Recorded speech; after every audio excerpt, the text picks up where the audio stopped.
As-tu déjà senti que tu étais différent? Pas forcément par tes choix, juste parce que tu étais là. Et il y a un nombre qui explique cela, 8 milliards. C'est, comme tu as pu deviner, le nombre de personnes sur cette planète. Mais penses-tu pouvoir trouver quelqu'un comme toi? La réponse est non. C'est ce que l'étude 1000 Genome Project a démontré avec le concept de variation génétique. Dans ton corps, il y a des milliards de cellules. Dans chaque cellule, un noyau. Et dans ce noyau, un livre immense, ton ADN. 3 milliards de lettres qui codent tout ce que tu es. Et même si nos ADN sont à plus de 99% identiques, il reste des millions de lettres différentes. Ces variations, si subtiles et pourtant si nombreuses, sont ce qui nous distingue vraiment. Et c'est cette unicité, cette combinaison impossible à reproduire, qui fait que la différence s'installe dans nos vies sans prévenir. Parfois discrète, parfois impossible à ignorer, très tôt, elle te place à part. Pas parce que tu le choisis, mais parce que les autres te regardent autrement. Quand une différence est visible, elle attire des attentes, des comparaisons, des projections. Et dans cette vidéo, cette différence a un nom. Victor Wembanyama. Celui qu'on surnomme l'Alien, ou encore Wemby pour les intimes, est un jeune basketteur français jouant actuellement au plus haut niveau mondial, la NBA. Et Victor Wembanyama est né avec une différence que personne ne pouvait ignorer, sa taille. Et pendant que le monde apprenait à le regarder, lui apprenait à vivre avec. As-tu donc déjà ressenti que ta différence te séparait des autres? Ce que je vais te montrer aujourd'hui, ce n'est pas ce que la différence empêche, c'est ce qu'elle permet. Victor Wembanyama grandit au Cheney, dans une famille très sportive. Son père a pratiqué l'athlétisme à haut niveau, tandis que sa mère jouait au basket. Et c'est plutôt du côté de sa mère qu'il s'oriente. À seulement 7 ans, il attrape pour la première fois un ballon dans son club natal. 3 ans plus tard, il est repéré par le club de Nanterre. À seulement 10 ans, il avoisinait déjà les 2 mètres. Il est donc plus grand que les autres, mais surtout, il grandit très vite. Sa mobilité, sa vision du jeu et sa maturité attirent l'œil des entraîneurs. Très tôt, les gens ne le regardent pas comme un enfant qui apprend à jouer, ils le regardent comme un projet. En septembre 2020, il joue son premier match en Pro A. En 2021, il signe avec l'Asvel, l'un des clubs les plus prestigieux de France, dirigé par Tony Parker. Et Victor y trouvera sa place puisqu'il remporte le championnat de France, obtenant ainsi son premier titre de champion de France de sa carrière. En été 2022, il rejoint les Metropolitans. À ce moment-là, il n'est plus seulement un jeune talent, il est le futur du basket. Concrètement, ça veut dire qu'on attend de lui qu'il domine tous les matchs. Cette saison semble décisive pour lui, car c'est celle qui peut lui permettre d'atteindre le niveau ultime du basket mondial, la NBA. Et cette saison, Wemby... Victor Wembanyama va remonter le ballon, il est lancé, Wembanyama, oui, Bilal Koulibaly. Peyton Thomas qui perd ses appuis, Wembanyama récupère. Lui, il perd pas. C'est bon. Monaco qui repousse les Mets. Ça c'est un move absolu. Si ça finit dedans, ça va embraser, ça embrase.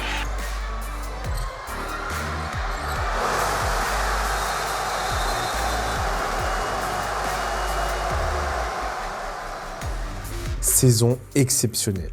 Il domine le championnat LNB Pro A. Meilleur marqueur, meilleur rebondeur, meilleur contreur. En plus de ça, Victor est élu MVP de la saison, meilleur jeune joueur, meilleur défenseur. Son équipe atteint la finale du championnat mais s'incline en finale face à Monaco. Cette saison marque sa révélation totale au plus haut niveau français. Et la suite, eh bien, vous la connaissez. With the first pick in the 2023 NBA Draft, the San Antonio Spurs select Victor Wembanyama from Nanterre, France. Ça y est, Victor Wembanyama atteint enfin le rêve de beaucoup de basketteurs, la NBA. Il rejoint une franchise en reconstruction avec la mission implicite d'en faire une future équipe capable de gagner un titre. Sauf que quand on est un joueur qui sort d'une saison aussi exceptionnelle, avec des qualités athlétiques et physiques aussi exceptionnelles que terrifiantes, et qu'on est drafté en première position à l'unanimité par les joueurs et le public, eh bien on se retrouve avec des responsabilités immenses. Tous les projecteurs sont braqués sur lui. Dès son entrée en NBA, à seulement 18 ans, Victor subit une pression médiatique sans retenue. Il devient instantanément l'un des joueurs les plus médiatisés de sa génération. Tout le monde attend de voir ce que ce prodige est capable de réaliser. Certains pensent surcoté, tandis que d'autres sont persuadés qu'il révolutionnera le basket. Alors, vous l'attendiez, n'est-ce pas?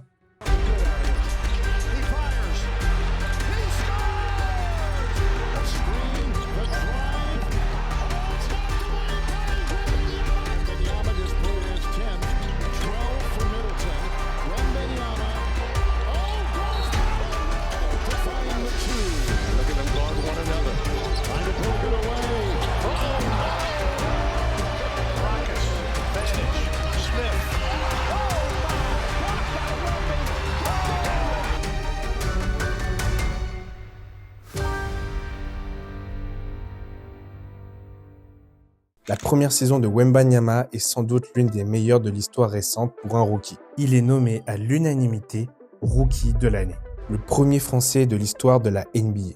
Ses performances ne sont pas seulement bonnes, elles sont historiques pour un rookie. 21,4 points, 10,6 rebonds, 3,6 contres, 3,9 passes par match. Il est l'un des rares à dépasser 20 points, 10 rebonds et 3 contres en une saison. Il montre une palette complète, scoring, défense, vision de jeu. Cette saison marque une ascension instantanée au sommet, là où même les rookies les plus attendus ne dominent pas immédiatement sur tous les aspects du jeu. Wemby semble inarrêtable. À peine sorti de sa saison remarquable, Victor est confronté à un nouveau défi. Les Jeux Olympiques. Les Jeux Olympiques. Les Jeux Olympiques. Les Jeux Olympiques. Les Jeux Olympiques. Les Jeux Olympiques. À Paris, le contexte change complètement. Ce n'est plus une équipe en reconstruction, ce n'est plus une saison pour apprendre tranquillement, c'est une finale olympique. À domicile contre les États-Unis qui, cette année, ont décidé de réunir les Avengers. Après un match plein de rebondissements, Ils ont peur de PSA, ils ont peur. Oh la passe est magnifique, le drop, quelle vision. avec notamment un magnifique poster de Yabusele sur le King James, Et le N1, mais c'est ça. Mais oui. les Bleus font face à un mur. Et ce jour-là, ce mur, il a un nom. 2021, oh ça peut faire tellement mal. Ah, quelle machine, quelle machine. Un peu l'horloge, faut pas le prendre celui-là, faut faire un stop. Il a fait sauter et il nous a tous eu. Et il a pris ses appuis, il a pris ses appuis. À merveille. Enfin c'est pas possible. Night, night.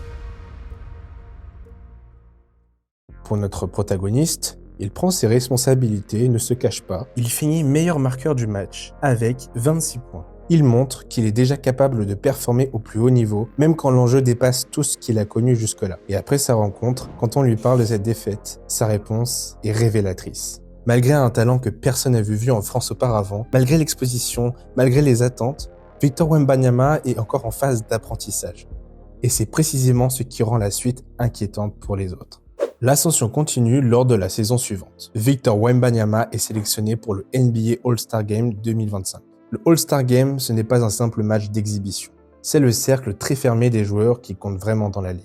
Être All-Star, ça veut dire une chose. Tu n'es plus une promesse. Tu fais partie de l'élite. Pour Victor, cette sélection marque un cap. En moins de 2 saisons, il est passé de phénomène attendu à star confirmé, reconnu parmi les meilleurs du monde. À ce moment-là, tout monte. La reconnaissance, la pression, les responsabilités. Mais quand on monte très vite, quand on réalise une ascension aussi fulgurante que Victor Wembanyama, le corps n'a pas toujours le temps de suivre. Et parfois, ce n'est pas la fatigue qui arrête un joueur, c'est quelque chose de plus silencieux, la blessure.